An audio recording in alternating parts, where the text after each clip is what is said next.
ditahan selama 20 hari. Ini kan masih bergulir nih Bang, masih melebar gitu untuk kasus pemerasan ini.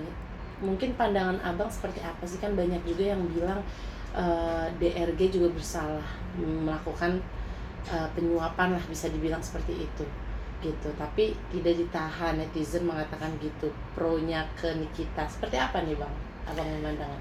Ya, memang ini banyak pihak-pihak yang berkait ya terkait skincare ini ya. Bahkan saya mendukung ya langkah rekan sejawat Bang Sunan Kalijaga ya untuk membongkar terkait mafia skincare.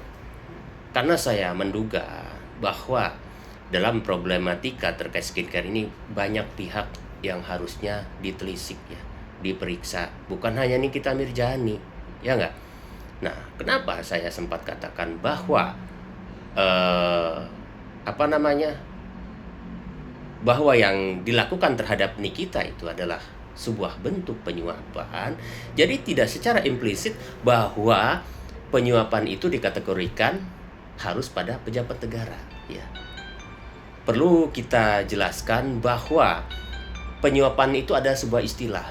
Ya, jadi kalau memang pelakunya adalah pejabat negara dilaporkan, ada pasal dan undang-undang yang berlaku gitu loh. Akan tetapi penyuapan itu yang dimaksud adalah bahwa apa yang dilakukan oleh pelapor Nikita Mirzani itu adalah penyuapan.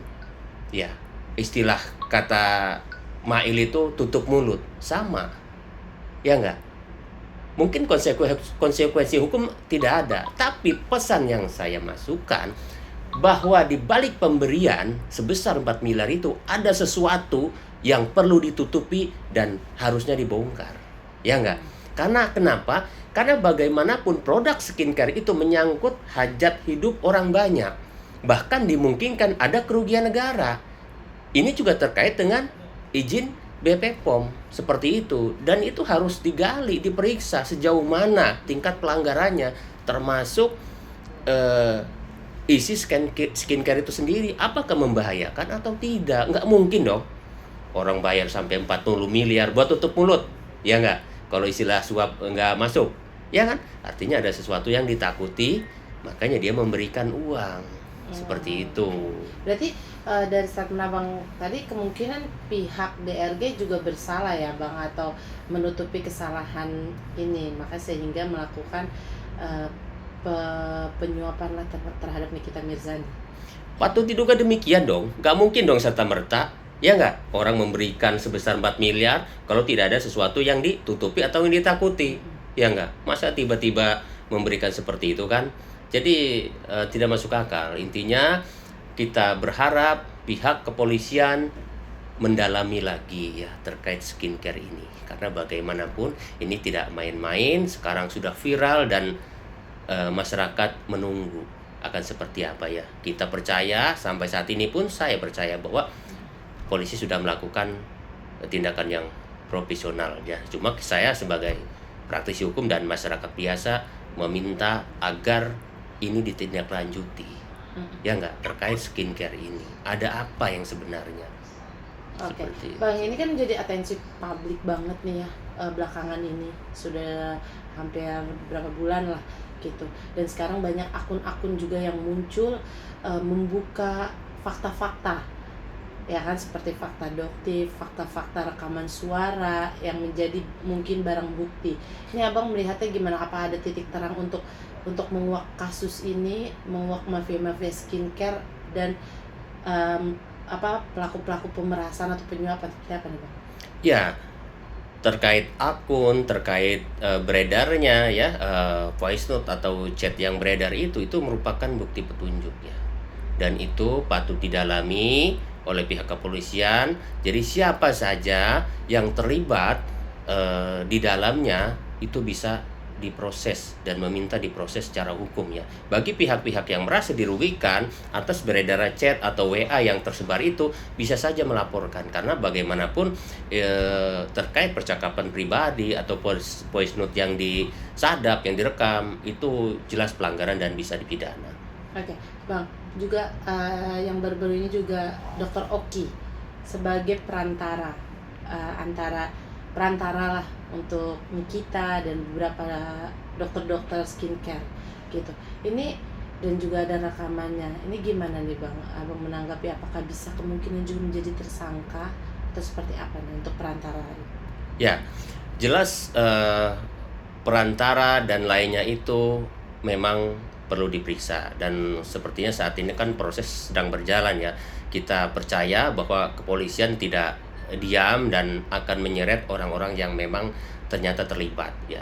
Tetap kita saat ini mengedepankan apa namanya eh, hal-hal yang positif gitu terkait siapapun itu yang terlibat, karena bagaimanapun eh, mereka-mereka ini belum tentu juga gitu loh terseret dalam kasus skincare ini. Tapi semoga saja pihak kepolisian bisa lebih cepat ya terkait siapa dan apa perannya, itu segera diproses. Berarti ada kemungkinan juga ya Bang, pastinya.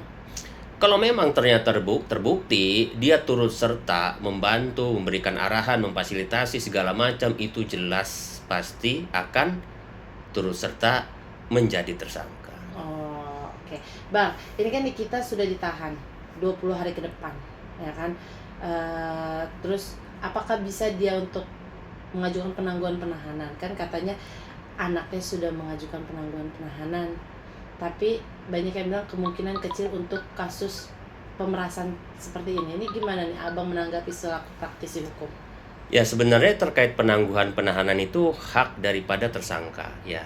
Jangankan keluarga, saya pernah berstatement dan membuat video, saya siap menjaminkan gitu bila memang diperlukan oleh keluarga untuk penangguhan Nikita Mirzani. Saya siap seperti itu ya. Namun bagaimanapun terkait penangguhan penahanan itu mutlak haknya penyidik seperti itu. Pasti pertimbangan-pertimbangan itu ada ya tatkala penyidik mau memberikan status istilahnya penangguhan penahanan ya. Salah satunya mungkin tidak menghilangkan barang bukti, tidak melarikan diri dan sebagainya ya. Mungkin itu bagian-bagian dari pertimbangan gitu ya. Tapi memang, dan saya dengar anaknya sendiri kan Nikita sudah mengajukan gitu ya. Kita tunggu aja proses seperti apa ya. Seperti itu.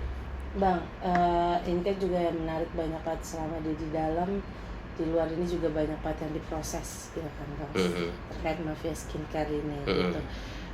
Kemungkinan apakah nanti Nikita ini juga akan bertambah lagi nih masa tahanannya, dan misalnya dia di persidangan, ancaman hukumnya itu berapa lama sih Bang kalau boleh tahu untuk kasus seperti ini? Ya, saya pernah mengungkapkan bahwa yang sebenarnya kasus asal muasalnya adalah terkait dugaan pemerasan ya. Seperti itu. Padahal kalau saya membaca dan mendengar videonya, pemerasan itu tidak dilakukan secara langsung. Ya enggak? Jadi artinya pemerasan itu juga tidak berdiri sendiri, bahwa Nikita secara langsung meminta. Ya enggak? Contohnya, ini akan saya viralkan, kalau lu nggak bayar sama gue sekian, itu adalah pemerasan. Ya, ini kan komunikasi dilakukan oleh asistennya. Ya memang mungkin sambil bercanda, ada istilah bahasa tutup mulut segala macam kan gitu. Seperti itu gitu. Tapi itu kan tidak mewakili Nikita Mirzani terkait kasus ini gitu. Nah, bagaimana dengan kasus TPPU? Ya bisa aja gitu loh. Penyidik mengembangkan dari apa yang diterima oleh Nikita Mirzani yang 4M itu kan. Kita belum tahu sejauh mana apa istilahnya TPPU tersebut gitu, tindak pidana pencucian uang tersebut kan. Saya yakin Nikita Mirzani tidak dengan sengaja, karena memang mendapatkan uang kan, mungkin dia buat bayar rumah, deposito kan segala macam. Saya mungkin itu bukan sesuatu yang disengaja, dan Nikita Mirzani juga menganggap apa yang didapat itu bukan apa namanya harta yang didapat secara melawan hukum gitu loh. Jadi kita ikuti saja prosesnya ya. Terkait hukuman pun ini kan belum pasti ya. 20 tahun itu kan maksimal berdasarkan pasal yang ditentukan oleh tindak pidana pencucian uang kan gitu loh. Kalau sedangkan pemerasan sendiri kan ya sekitar 3 tahun lah ya, seperti itu. Jadi nanti kita lihat aja ya, apalagi ini kan masih proses pertama ya di kepolisian, kan nanti finalnya di persidangan akan seperti apa ya enggak. Jadi kita tetap mengedepankan praduga tak bersalah ya siapapun, karena berbagai keterangan kan pasti masih dihimpun nih ya, dari pihaknya Nikita, dari pihaknya pelapor, semua kan masih ditampung. Nanti juga kan pada tahapannya nanti tahap keduanya akan seperti apa, nanti akan terlihat gitu loh ancamannya itu berapa gitu kan. Oke, Bang, dugaan TPPU itu bisa kemungkinan kalau misalnya terbukti, apakah harta itu akan dikembalikan, misalnya yang dipakai oleh Nikita dikembalikan atau seperti apa nih, Bang? Ya jelas kalau memang itu terbukti, yang pasti kan harta yang diterima oleh Nikita Mirzani itu kan wajib mengembalikan. Itu kan kerugian juga bukan pada negara kan, seperti itu gitu loh. Makanya nanti kita lihat aja seperti apa ya prosesnya, karena saya nggak saat ini kan eh, masih belum apa namanya, masih bingung lah gitu loh, masih meragukan terkait TPPU itu gitu loh, seperti itu. Oke. Terakhir mungkin Bang, mungkin Abang menyayangkan gak sih dari skincare review produk menjadi lapor-melapor dan tangkap seperti ini gitu kan. Dan mungkin saran Abang seperti apa sih sebagai orang hukum gitu kan, untuk tidak melakukan pelanggaran hukum dan lainnya. Ya, review produk itu kan saat ini kan menjadi tren, menjadi sebuah job, menjadi sebuah pekerjaan. Karena bagaimanapun review produk ini kan mewakili kepentingan masyarakat. Ya enggak? Selain itu juga menjadi apa namanya, penyeimbang bagi BPOM ya, seperti itu gitu loh. Jadi saya pikir sejauh itu belum ada undang-undang yang melarang, ya tidak jadi soal orang mereview gitu loh. Meskipun review itu dianggap ada salah satu pihak yang dirugikan gitu loh. Nah itulah mungkin buat pemerintah perlunya ada rambu-rambu dan aturan yang baru terkait review ini. Di sisi lain review ini dibutuhkan oleh masyarakat. Di sisi lain apakah yang dilakukan oleh reviewer ya produk itu sesuai gitu loh dengan apa yang seharusnya gitu loh. Apakah dia benar-benar orang yang kapabel buat menilai bahwa produk ini aman dan tidak, itu juga kan perlu menjadi pertimbangan hukum, ya nggak? Seperti itu gitu loh. Jadi tidak sembarangan juga harusnya gitu. Nah timbulnya kan yang di review ini produknya, kalau memang di situ ada sebuah masalah atau kejanggalan, pasti kan akan ketakutan gitu loh, seperti itu gitu. Jangan sampai reviewer ini memanfaatkan itu gitu loh. Dia tahu nih produknya, jadi terus dilakukanlah review yang bersifatnya negatif sehingga orang mau melakukan hal-hal apapun termasuk memberikan sesuatu. Oke, terima kasih Bang. Siap. Satu lagi dong Bang, aku